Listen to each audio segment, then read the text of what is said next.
সিতাই বিধানসভার ৬ নং বিজেপি মহিলা মোর্চার মণ্ডল সভাপতির বাড়িতে হামলার অভিযোগ, আহত পরিবারের একাধিক সদস্য। মঙ্গলবার সিতাই বিধানসভার ৬ নং মহিলা মোর্চার মণ্ডল সভাপতিকে মারধরের অভিযোগ ওঠে। বাধা দিতে গিয়ে আক্রান্ত পরিবারের সদস্যরাও।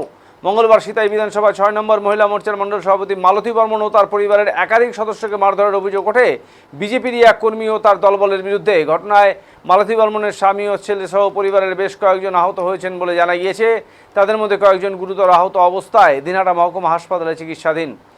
বিজেপির মহিলা নেত্রী পিঙ্কি দাসের অভিযোগ, এদিন মালতী বর্মনের বাড়িতে মহিলা কর্মীদের নিয়ে একটি বৈঠক চলছিল। এই সময় বিজেপির ৬ নম্বর মণ্ডলের শোকজপ্রাপ্ত মণ্ডল সভাপতি ধনঞ্জয় তার দলবল নিয়ে সেখানে উপস্থিত হয়ে মালতী বর্মনের উপর অতর্কিত হামলা চালায় বলে অভিযোগ। তাকে বাঁচাতে পরিবারের সদস্যরা এগিয়ে এলে তাদেরও মারধর করা হয় বলে অভিযোগ। ঘটনার জেরে এলাকায় চাঞ্চল্য ছড়িয়েছে। আহতদের দিনহাটা মহকুমা হাসপাতালে চিকিৎসা চলছে। ঘটনার পরিপ্রেক্ষিতে বিজেপির অন্দরে ফের গোষ্ঠী কোন্দলের অভিযোগ সামনে এসেছে।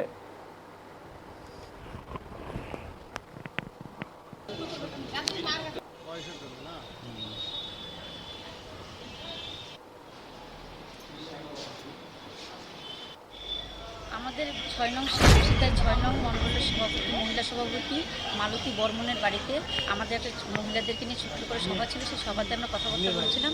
সভাটা চলছে চলাকালীন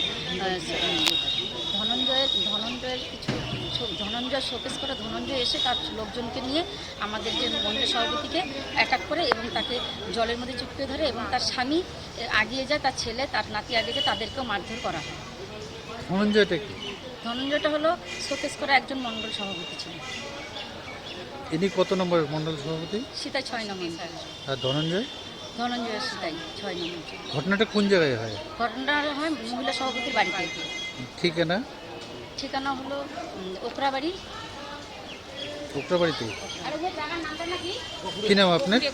বকুড়া, ওকরাবাড়ি বকুড়া গ্রাম। আপনার নাম? আমার নাম পিন্টু দাস। আপনি কে?